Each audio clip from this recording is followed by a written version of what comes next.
আজকে আমরা ভেন্ডি দিয়ে দারুণ স্বাদের একটা রান্না করব।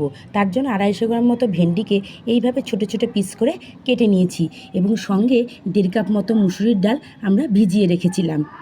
আমরা 2টো লঙ্কা এবং সামান্য লবণ দিয়ে মুসুরির ডালটাকে বেটে নিয়েছি। তেল গরম করে নিয়েছি।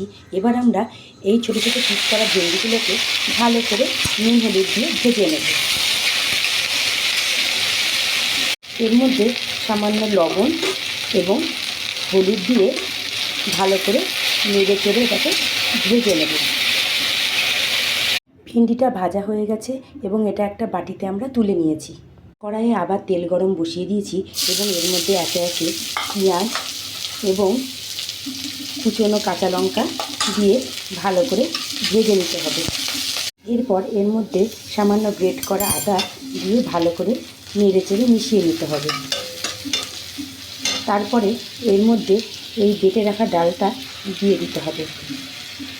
এরপর এর মধ্যে সামান্য লবণ এবং হলুদ দিয়ে আবারও এটাকে ভালো করে একদম নাড়াচাড়া করে ভাজা ভাজা করে নিতে হবে। ডালটা ভালো মতো ভাজা ভাজা হয়ে গেলে এবার এর মধ্যে ভেজে রাখা ভেন্ডিগুলো দিয়ে দিতে হবে।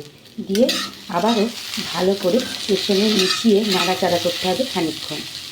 আমাদের রান্নাটা প্রায় হয়ে এসছে।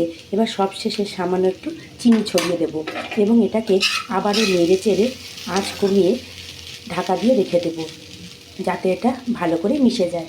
মুসুরির ডাল দিয়ে ভেন্ডিটা আমাদের রান্না হয়ে গেছে এবং একটা বাটির মধ্যে এটাকে আমি সার্ভ করে দিয়েছি।